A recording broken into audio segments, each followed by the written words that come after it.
Capítulo 2, parte 2. Mas as pessoas ainda precisam cuidar dos seus problemas bancários.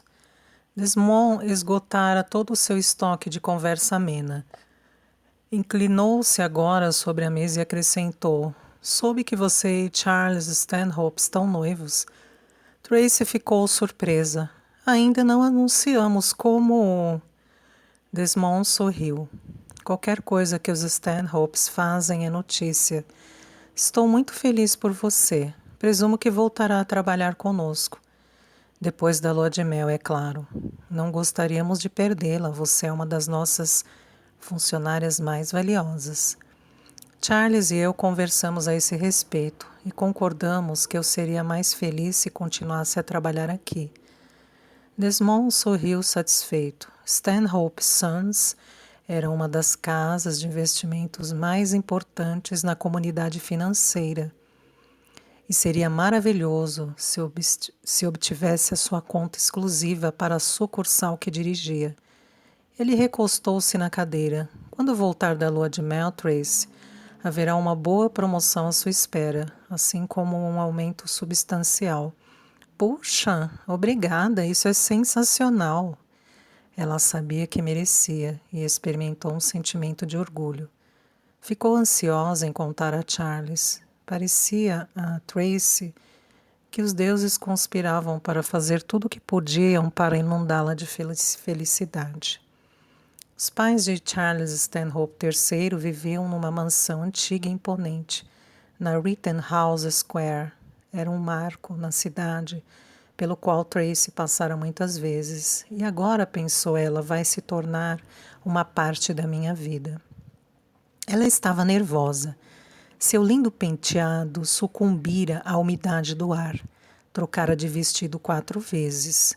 Deveria se apresentar com simplicidade, formalmente. Tinha um Yves Saint Laurent que economizara para comprar na Wanamaker's. Se eu usar, eles pensarão que sou uma esbanjadora. Por outro lado, se puser algum dos meus vestidos de liquidação da Posthorn, elas pensarão que o filho está casando com alguém abaixo de sua classe. Ora essa, eles pensarão assim de qualquer maneira, concluiu Tracy. Ela escolheu finalmente uma saia de lã cinza bem simples e uma blusa branca de seda, pondo no pescoço a corrente fina de ouro que a mãe lhe mandara de presente de Natal. A porta da mansão foi aberta por um mordomo de libré. Boa noite, senhorita Whitney. O mordomo conhece meu nome, pensou Tracy. Isso é um bom sinal, um mau sinal. Posso ajudá-la a tirar o casaco? Ela estava pingando água no lindo tapete persa. O mordomo conduziu-a por um vestíbulo de mármore que parecia 2 vezes maior do que todo o banco. Tracy pensou em pânico. Oh, Deus, estou vestida completamente errada. Deveria ter usado Yves Laurent. Ao entrar na biblioteca, ela sentiu um fio correr no tornozelo da meia calça, mas estava frente a frente com os pais de Charles. Charles Stanhope, pai, era um homem de aparência austera, com 60 e poucos anos. Parecia de fato um homem bem-sucedido. Era uma projeção do que Charles seria dentro de 30 anos. Tinha olhos castanhos, como os de Charles, queixo firme, uma orla de cabelos brancos. Tracy gostou dele instantaneamente. Era o perfeito avô para seu filho. A mãe de Charles tinha uma aparência impressiva. Era um tanto baixa e corpulenta, mas apesar disso irradiava uma impressão suntuosa. Ela parece firme e digna de confiança, pensou Tracy. Dará uma avó maravilhosa. A senhora Stanhope estendeu a mão. Minha cara, foi muita gentileza sua vir nos visitar. Pedimos a Charles que nos concedesse uns poucos minutos a sós com você. Não se importa? Claro que ela não se importa, declarou o pai de Charles. Sente-se, Tracy, não é mesmo? Isso mesmo, senhor. Os dois sentaram-se num sofá diante dela. Por que me sinto como se estivesse prestes a sofrer um interrogatório? Tracy podia ouvir a voz da mãe. Meu bem, Deus jamais lhe impingirá qualquer coisa que não possa manipular. Basta apenas que dê um passo de cada vez. O primeiro passo de Tracy foi um sorriso que saiu completamente errado, porque naquele instante podia sentir o fio corrido na meia calça subir para o joelho. Tentou escondê-lo com as mãos. Pois muito bem, a voz do Sr. Stanhope era vigorosa. Você e Charles querem casar. A palavra querem perturbou Tracy. Certamente Charles lhes dissera que iam casar. Isso mesmo, murmurou Tracy. Você e Charles não se conhecem há muito tempo, não é? Perguntou a Sra. Stanhope. Tracy fez um esforço para reprimir o ressentimento. Eu estava certa, será um interrogatório. Tempo suficiente para saber que nos amamos, Sra. Stanhope. Amor? Disse o Sr. Stanhope. A Sra. Stanhope interveio. Para ser franca, senhorita Whitney, a notícia de Charles foi um choque para seu pai e para mim. Ela sorriu indulgentemente. Charles lhe falou sobre Charlotte, não é mesmo? Ela percebeu a expressão no rosto de Tracy e se apressou em acrescentar: entendo. O fato é que ele e Charlotte cresceram juntos. Sempre foram muito ligados e, francamente, todos esperavam que anunciassem seu noivado este ano. Não havia necessidade de uma descrição de Charlotte. Tracy podia perfeitamente imaginá-la. Morava na casa ao lado, rica, do mesmo meio social de Charles, todas as melhores escolas, adorava cavalos e ganhara taças. Fale-nos a esse respeito de sua família, sugeriu o Sr. Stanhope. Por Deus, esta é uma cena do filme da madrugada na televisão, pensou Tracy irritada. Sou a personagem de Rita Hayworth, encontrando-me pela primeira vez com os pais de Cary Grant. Preciso de um drink. Nos filmes antigos, o mordomo sempre aparece em socorro com uma bandeja de drinks. Onde nasceu minha cara? Perguntou a Sra. Stanhope. Na Louisiana. Meu pai era um mecânico. Não havia necessidade de acrescentar isso, mas Tracy fora incapaz de resistir. Que eles fossem para o inferno. Ela tinha o maior orgulho do pai. Um mecânico? Isso mesmo. Ele abriu uma pequena fábrica em Nova Orleans e desenvolveu-a numa das grandes companhias em seu setor. Quando o papai morreu, há 5 anos, minha mãe assumiu o comando da empresa. O que essa companhia produz? Canos de descarga e outras peças de automóveis. O senhor e a senhora Stanhope trocaram um olhar e murmuraram em uníssono. O tom deles deixou Tracy tensa. Quanto tempo precisarei para amá-los? Perguntou a si mesma. Olhou para os dois rostos impassíveis à sua frente e, para seu horror, começou a balbuciar meio contrafeita. Tenho certeza de que gostarão muito de minha mãe. Ela é bonita, inteligente, simpática, uma mulher do sul. Bem pequena, é claro, mais ou menos de sua altura, Sra. Stanhope. As palavras de Tracy ficaram pairando no ar, sufocadas pelo silêncio opressivo. Ela soltou uma risadinha tola, que se desvaneceu sob o olhar severo da Sra. Stanhope. Foi o Sr. Stanhope quem rompeu o silêncio, dizendo sem qualquer expressão: Charles nos disse que você está grávida.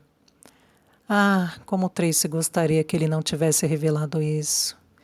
A atitude dos seus pais era de franca desaprovação. Era como se o filho nada tivesse a ver com o que acontecera. Eles a faziam sentir como se fosse um estigma. Sei agora o que deveria ter usado, pensou Tracy, uma letra escarlate. Não compreendo como atualmente... A Sra. Stanhope não pôde continuar a falar porque nesse momento Charles entrou na sala. Tracy nunca se sentira tão contente por ver alguém em toda a sua vida. E então, disse Charles adiante, como estão se dando? Tracy levantou-se e correu para seus braços. Muito bem, querido. Ela se aconchegou a ele, pensando, graças a Deus que Charles não é como os pais. Nunca poderia ser como eles. São pessoas de mentalidade tacanha, snob e frias. Houve uma tosse discreta por trás deles e o mordomo se adiantou com uma bandeja de drinks. Tudo acabará bem, disse Tracy a si mesma. Este filme terá um final feliz. O jantar foi excelente, mas Tracy estava nervosa demais para comer. Discutiram negócios bancários e política, a situação aflitiva do mundo, uma conversa sempre impessoal e polida. Ninguém chegou a dizer em voz alta: "Você preparou uma armadilha para levar nosso filho ao casamento." Para ser justa, pensou Tracy, devo admitir que eles têm todo o direito de estar preocupados com a mulher com quem o filho vai casar. Charles possuirá a firma um dia, e é importante que ele tenha a esposa certa. Tracy prometeu a si mesma, e ele terá. Gentilmente, Charles pegou-lhe a mão, que torcia o guardanapo por baixo da mesa, sorriu e piscou-lhe um olho. O coração de Tracy se reanimou. Tracy e eu preferimos um casamento pequeno, disse Charles. E depois... Não diga bobagem, interrompeu a senhora Stanhope. Nossa família não tem casamentos pequenos, Charles. Haverá dezenas de amigos que desejarão vê-lo casar. Ela fez uma pausa, olhando para Tracy como a avaliar sua figura. Talvez devêssemos providenciar para que os convites do casamento sejam expedidos imediatamente. Uma pausa e, com uma reflexão posterior, ela acrescentou: "Isto é, se for aceitável para você." "Claro que é." Haveria mesmo um casamento. Por que cheguei a duvidar disso? A senhora Stanhope disse. Alguns dos convidados virão do exterior. Tomarei as providências para que fiquem hospedados na casa. O senhor Stanhope indagou. Já decidiram onde passarão a lua de mel? Charles sorriu. Essa é uma informação confidencial, papai.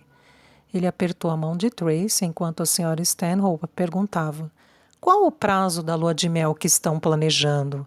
"Cerca de 50 anos", respondeu Charles. Tracy adorou por isso. Depois do jantar, eles foram tomar conhaque na biblioteca. Tracy correu os olhos pela sala antiga e adorável, com painéis de carvalho, as prateleiras com livros encadernados em couro, 2 corots, um pequeno Copley e uma Reynolds.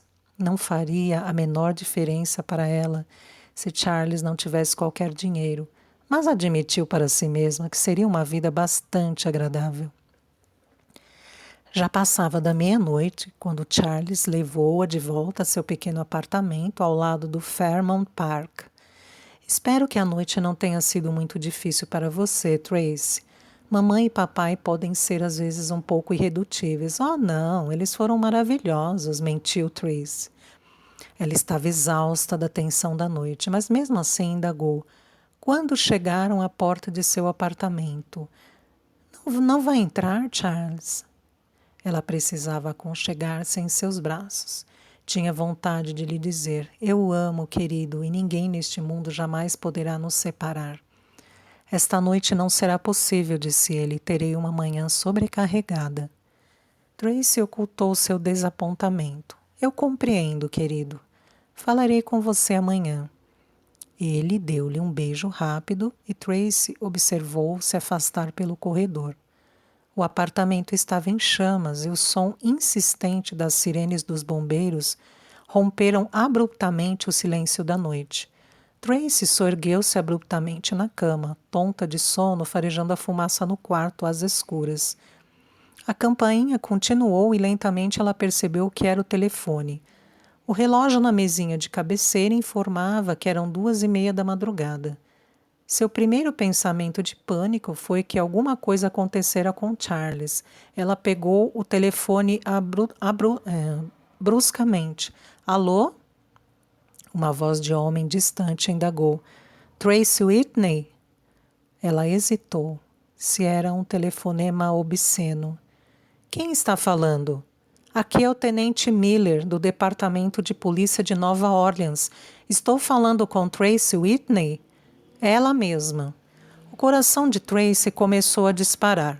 Infelizmente, tenho uma má notícia a lhe dar. A mão de Tracy apertou o telefone com toda a força.